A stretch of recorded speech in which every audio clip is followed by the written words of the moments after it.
Assalamualaikum warahmatullahi wabarakatuh. Alhamdulillahi rabbil alamin. Wassalatu wassalamu ala asrafil anbiya'i wal mursalin Sayyidina wa maulana Muhammadin wa ala alihi wa sahbihi wasallim ajma'in, amma ba'du. Sahabatku seiman seagama, pada kesempatan ini saya akan mempresentasikan pentingnya akhlak dalam setiap pergaulan. Apakah yang dimaksud akhlak itu? Akhlak berasal dari bahasa Arab, yaitu khuluq, yang artinya watak, kelakuan, tabiat, perangai, budi pekerti, dan tingkah laku atau kebiasaan. Akhlak dalam Islam diartikan sebagai perangai atau tingkah laku yang ada dalam diri seseorang yang telah melekat dan dilakukan serta dipertahankan secara terus-menerus.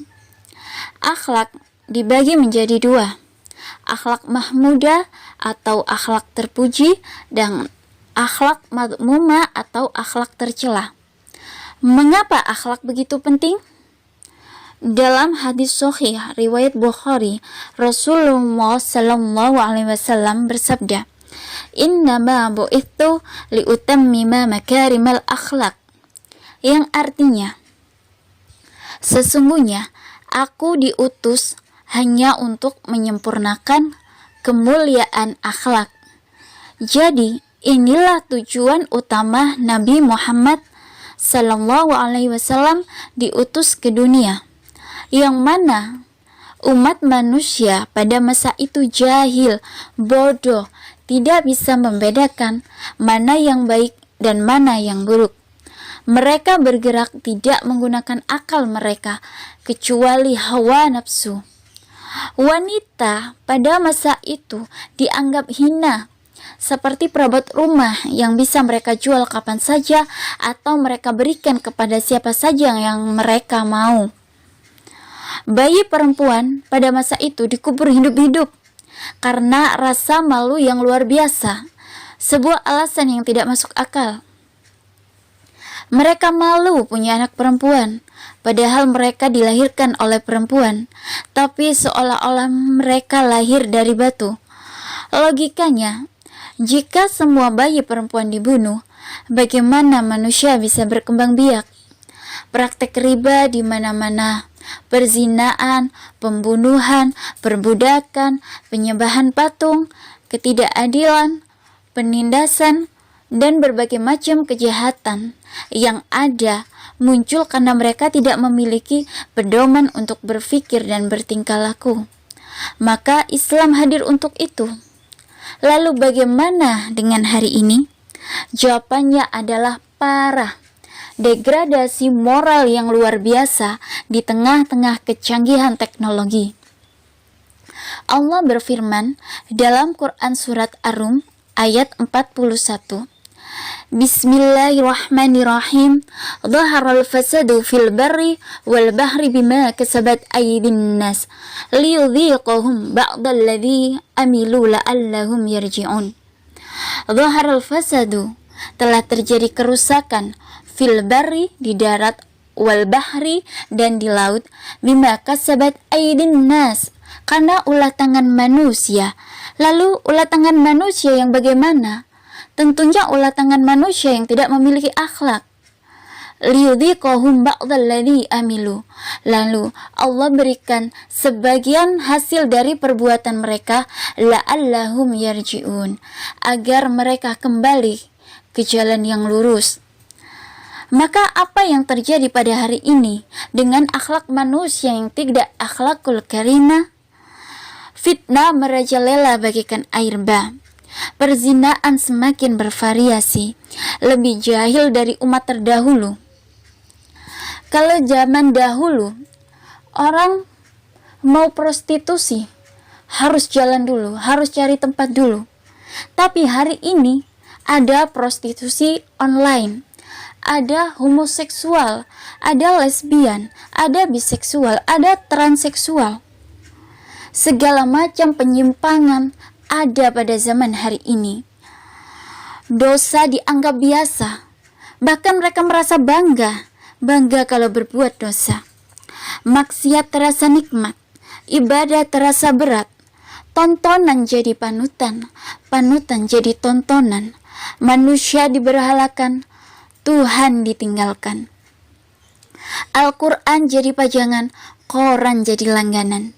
Yang benar dianggap aneh hari ini, yang aneh dianggap keren. Jika perbuatan manusia sudah jauh dari Al-Quran, yang datang gunung meletus, gempa bumi, tsunami.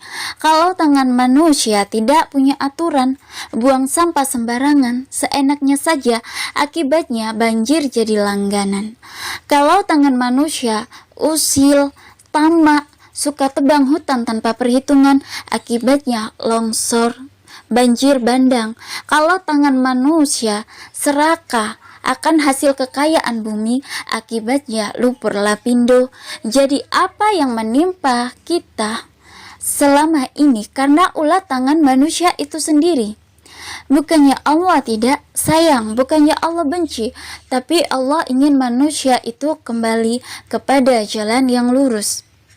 Mari saudaraku, kita bergerak berbeda dari orang kebanyakan. Kita tetap istiqomah dalam setiap pergaulan. Kita gunakan bahasa yang terbaik, cara yang terbaik, sikap yang terbaik, pemikiran yang terbaik sesuai dengan syariat Islam.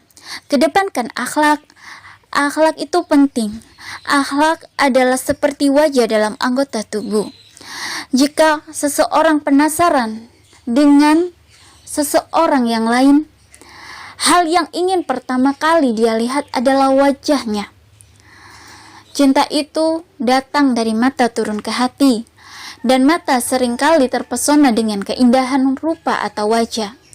Jika akhlakul karimah adalah wajah Islam, maka begitu banyak orang-orang yang berbondong-bondong masuk Islam, bahkan secara serentak di timur, di barat, di Eropa, di Afrika, dan seluruh penjuru belahan dunia terpikat karena akhlak seorang muslim.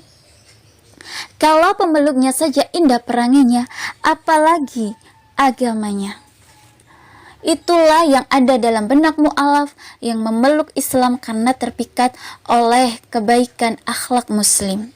Dan inilah yang diterapkan oleh sebaik-baik suri tauladan kita, Rasulullah Muhammad SAW, dalam menyebarkan Islam. Bagaimanakah akhlak yang baik itu? Akhlak yang baik itu adalah ketika kita memperlakukan orang lain seperti kita ingin diperlakukan. Seperti apa kita ingin diperlakukan orang lain? Tentunya kita ingin dihormati, maka hormatilah orang lain.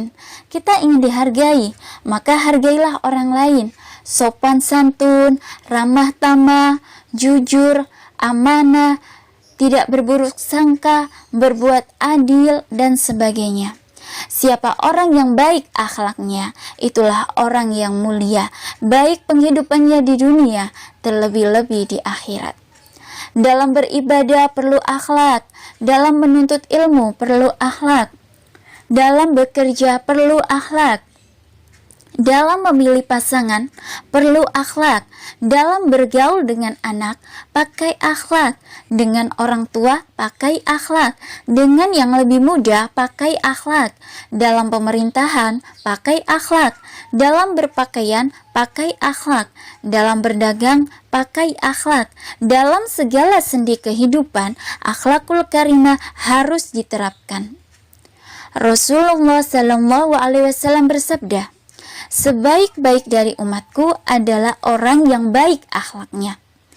Kalau dilihat kondisi di lapangan, orang yang memiliki akhlak yang baik dan akhlak yang tidak baik berbeda dalam penghidupannya. Yang akhlaknya baik, kehidupannya lebih hoki. Yang akhlaknya buruk, kehidupannya banyak mengeluh, banyak apes. Sungguh, di balik hadis Nabi, ada hikmah yang luar biasa. Tidak hanya sekedar dibaca, tapi bisa dipahami maknanya lebih mendalam dan dampaknya dalam kehidupan. Akhlak yang mulia itu indah, seperti kumpulan bunga yang menghiasi taman, yang menjadikan banyak orang tertarik untuk mengunjunginya. Mari jadi pemuda-pemudi yang berakhlak, agar ridho Allah pada kita, bahagia kita di dunia dan akhirat selama-lamanya. Pergi ke pasar membeli durian, maafkan atas segala kesalahan. Jazakumullah khairan katsira. Wassalamualaikum warahmatullahi wabarakatuh.